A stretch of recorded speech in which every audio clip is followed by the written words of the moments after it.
Pois é, eu acredito que o jogo de ontem do Vasco com o Flamengo contra o Vasco, já era esperado, por exemplo, toda essa mobilização, toda essa entrega, toda essa correria por parte do Vasco, tá? O Vasco praticamente ontem, tirando o primeiro tempo, onde as ações foram até equilibradas, né, a gente percebeu ali, de uma certa forma, um equilíbrio, apesar de muita intensidade de ambos os lados e tudo.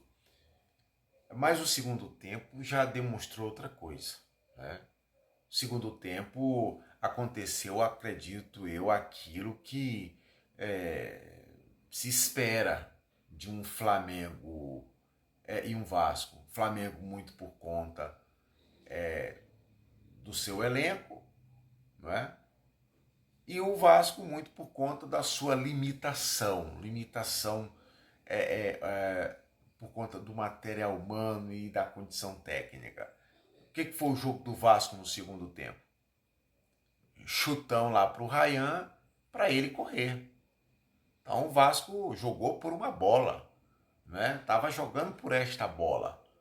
Pô, bota a bola no Ryan, bota o cara para correr e vamos ver o que vai dar, né? Teve ali uma ou outra situação de perigo, né? De, de ação ofensiva que pudesse vir a fazer o Flamengo se preocupar de forma muito pontual, mas nada comparado com o que foi criado pelo Flamengo e ao mesmo tempo que foi perdido de gol pelos atacantes rubro-negros. Não é verdade? É muita chance criada e muito gol perdido. E isso vai desmotivando o cara no decorrer do jogo. O cara tenta e a bola não entra. E aquilo vai também fazendo com que o jogador perca a confiança. O certo é que o Flamengo jogou, na minha concepção de ver, pensando muito no jogo de quinta-feira, tá? O Flamengo,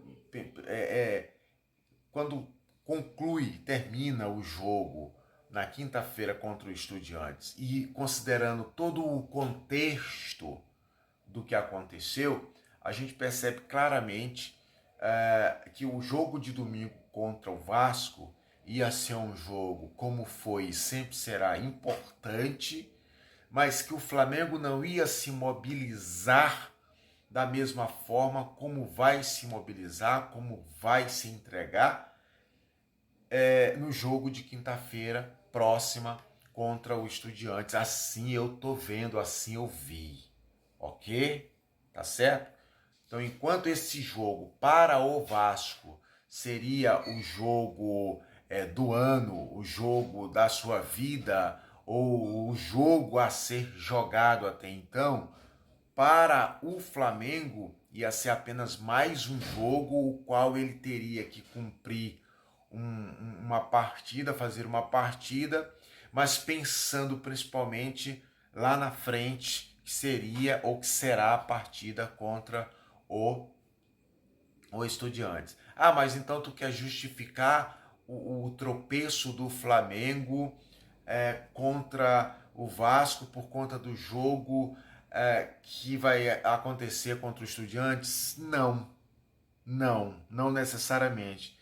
Mas é evidente que, como eu não estou falando de robô, com máquinas que são programadas, tasca ali o enter e vida que segue, aí, meu amigo, por mais que você diga pro camarada que a gente tem que fazer e acontecer, mas a cabeça do cidadão, ela tá, na verdade, em outra, né? Em outro cenário, vamos dizer assim. Entendeu? Em outra questão. Tropeço do ponto de vista da tabela, sim.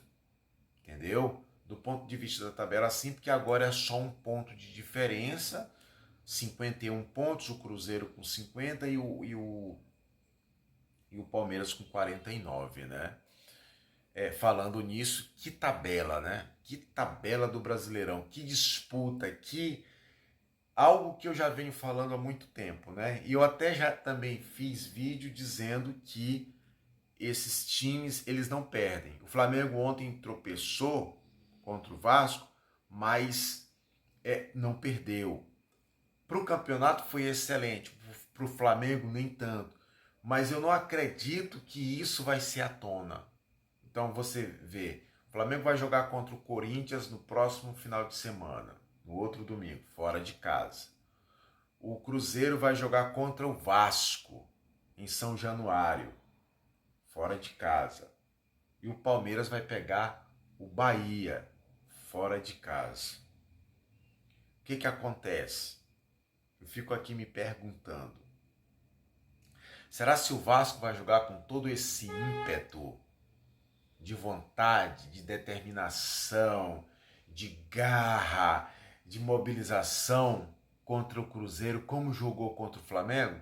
Ah, não, mas não vai mesmo. Mas não vai mesmo. Ganhar, pode ganhar, porque futebol é futebol, tá?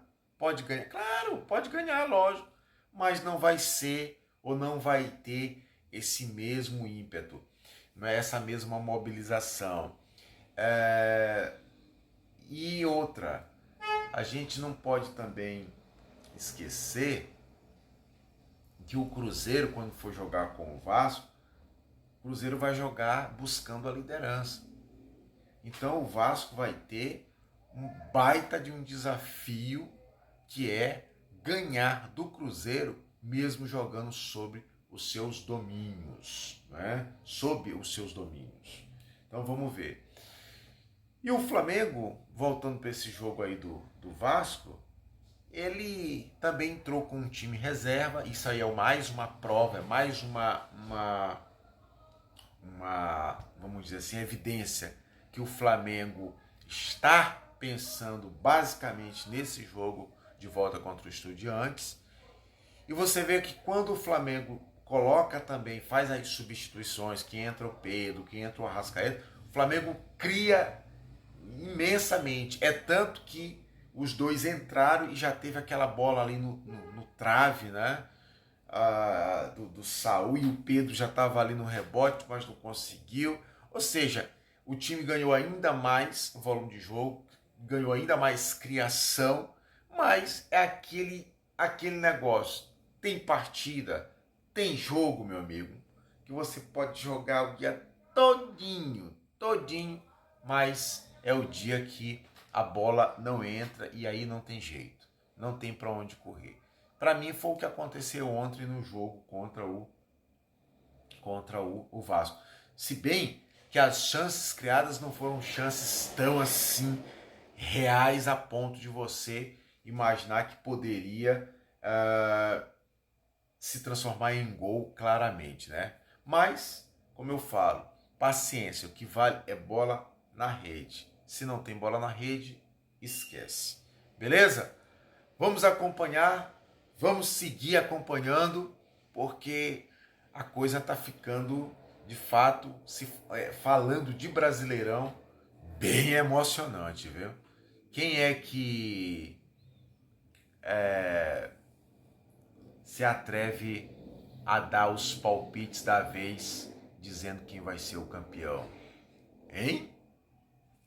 Abraço!